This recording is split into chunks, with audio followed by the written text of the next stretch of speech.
Next like up fall. is Gary Flinn.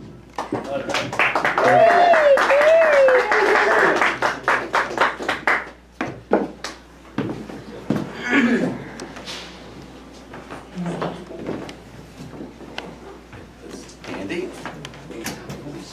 Thank you, thank you. Gotta get the mic closer to me. Okay, can you hear me now? Yeah. Okay, lots been going on. Of course, my book, Hidden History of Flint, which is doing very well locally, I'm happy to say. In fact, I was at Totem Books. They have 3 copies of this book and 1 copy of my first book, Remembering Flint, Michigan. And of course, I got copies in my trunk. Monday, I did the first of my 3 slideshow presentations. That was in Montrose at the Telephone Museum. It was well attended, and I'll be doing 2 more slideshows. Next one will be tomorrow at the old Durant office building, not far from here in Carriagetown. It'll be at 7 o'clock tomorrow, and I'll do my same slideshow presentation, which I'll also be doing in Flushing, the old train station, on Monday. The time will be at 7 o'clock, and I think, Jenny, do you think you'll be Yep, shooting? I've got it on my calendar. Okay, Jenny has never been to the Flushing train station, Nope. so that'll be Have to go early and look around. Oh, Oh, yes. would you be able to? If you got there early, could you look around, or would that part be closed? I can do. Well, you can talk to them, but I'll try and be there nice and early. In fact, today I was at the Historical Society to make sure the laptop and the large screen TV and the software works fine, and it does. So it should be a nice presentation. And the presentation I'll be doing is a chapter about, now, most of you may not remember Smith-Bridgman's, but it was a fixture of downtown Flint for over 100 years.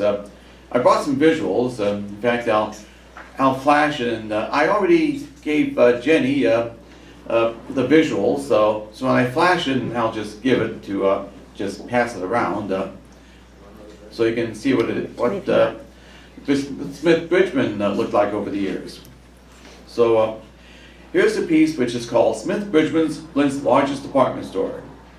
The year is 1862. Flint's population was 3,000. The March 29, 1862 issue of the Wolverine Citizen featured a grand opening ad for a new dry goods store operated by William L. Smith & Company. Flint at that time was a lumbering town and a center for farmers. The store was located in the right half of the Brockway Block building, sharing that building with People's Bank. And I'll just show, so this was an ad from 1926 to note the 60th anniversary of Smith-Bridgman's. Along for others to look at. So if you don't mind, I'll just drop this, and whoever can pick it up can pass it around. It was originally a partnership between Smith from Middlebury, Connecticut, and F.W. Judd from Cleveland, Ohio. Judd operated his own dry goods store in the Fenton building at the corner of Saginaw and Kearsley Streets. Along with cash sales, the store also bartered with farmers in exchange for their goods. It also offered goods to peddlers who traveled by wagon and resold the goods in rural areas. Judd sold his interest in the business and established his own shop in 1866. Charles T. Bridgman was an employee of the firm who, as a boy, started by wrapping packages in the grocery department. He invested money and became a partner in 1871. The business was renamed Smith-Bridgman & Company. In 1897, William Smith's son Walter O. Smith joined the partnership along with his uncle Eli. Within a few years, it had outgrown its original 625 feet of floor space and took over the bank's half of the building. In 1908, it took over another building south of the original store, which became an annex. In 1913, the original building was renovated with a terracotta front facade. In 1918, Smith-Bridgman's was acquired by O.M. Smith & Company. In 1923, it expanded into a 7-story building with additions built on the north side in 1936 and another addition on the south side in 1957, which also replaced the ornate front facade with a windowless modern facade. Yeah, at that point, I'll show you how the Smith-Bridgman grew. For example, this was the original store. If you look on the right-hand side, that was the Smith-Bridgman's annex. So the big building was where the original store stood. So I'll just drop that and show how it looked in 1955 with the addition on the left-hand side. And on the right-hand side, which looks like a Kresge store annex, that would not be around because it would be torn down. So I'll drop this again and show how it looked after the addition was completed and they put in a new facade. So and again, Jenny will insert a corresponding more detailed image for the video. So got that. And now back to the text. In the 1930s, the Mount Foundation began acquiring stock in the business, which led to full ownership of the store. The Mount Foundation also acquired department stores in other Michigan cities.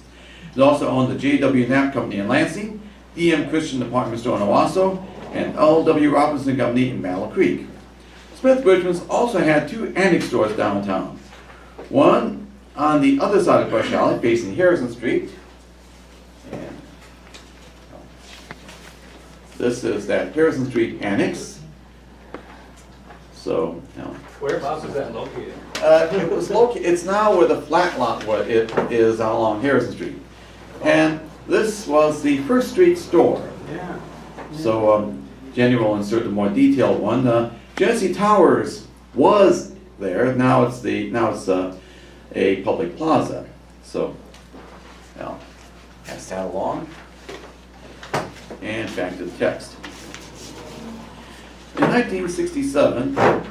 Smith-Bridgman expanded to the suburbs with the opening of a store in the Bella Vista Mall, now the Grand Mall in Grand Blanc. In 1970, the Mount Foundation sold its department stores to Ellis Gooden Company of Wheeling, West Virginia. But the 1970s was not a good decade for downtown retailers with the rise of the suburbs and the suburban shopping centers. In 1979, Smith-B's, as the store had come to be known by that time, was considering opening a new store in a proposed shopping center on Linden Road. But chose instead to open a store in Davison at 837 South State Road in the Davison Shopping Center. But the parent company Smith's Management also had a role in the decline of Smith-Bridgman's. It tried new concepts in 1979 with Smith-B's VFQ standing for Value, Fashion, and Quality. It also established a closeout department at its downtown location called Finale, a new exciting shop of extraordinary values. It featured clearance bargains collected from their top fashion departments and home furnishings from all of its co-owned Michigan stores, all marked at 50% or more. It also featured special purchases. Ellis Gooden Company filed for bankruptcy in May 1979. In November 1979, Smith-Bridgman announced it would renovate its downtown store and held a liquidation sale. The sale disappointed shoppers as some found merchandise that Smith-B's did not normally carry. Some of the downtown merchandise was moved to the new Davison store. Plans were to convert the large building into a vertical shopping mall, with Smith-B's operating 3/5 of the space. Hopes were that University of Michigan Flint would occupy some of the space. That did not materialize, and the Smith-B's downtown store was reduced to a scaled-down operation of its Finale clearance center and liquidation outlet for all of LS Goods Michigan stores, with the rest of the building space empty. The downtown store closed permanently on June 4th, 1980. When that store closed, it marked the end of the oldest department store in Michigan and one of 4 west of New York State that had operated at the same site for more than 100 years. The merchandise of the downtown store was shipped away for sale at other LS Goods other stores. By that time, the 14-store operation had lost $6 million in recent years.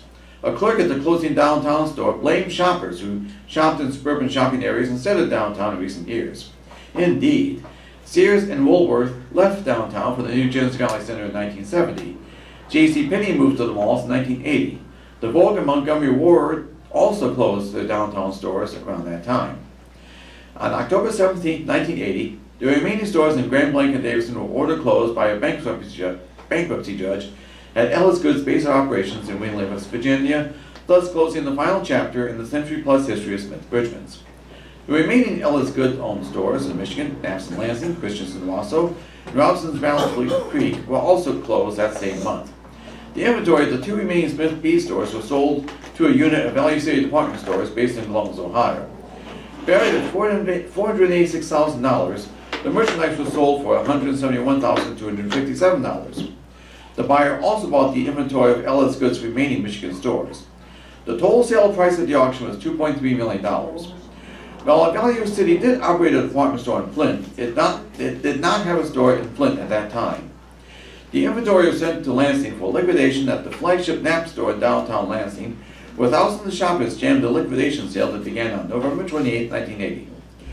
With the downtown store torn down in 1984, along with the rest of the portion of downtown, bounded by Saginaw Street, Riverbank Park, Harrison Street, and East First Street as part of the development of Water Street Pavilion, now the University of Michigan Flint's University Pavilion, and is now the parking lot.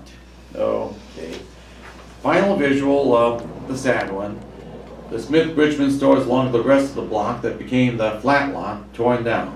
The building I miss most is the one on the far right-hand side, the Milner Arcade, which is a hodgepodge of different architectural styles. And again, Jenny would flash a more detailed presentation on the video. The Art Deco downtown Lansing Knapp store had a better fate and was converted into an office building called Knapp Center, which was later converted into an apartment building with retail and restaurant space. And that's my piece for this month. Hope to see some of you over in the old Durant-Door office building tomorrow or in Flushing the following Monday, and I thank you very much.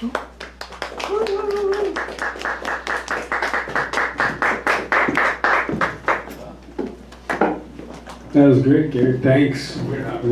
Love local history, Michigan history.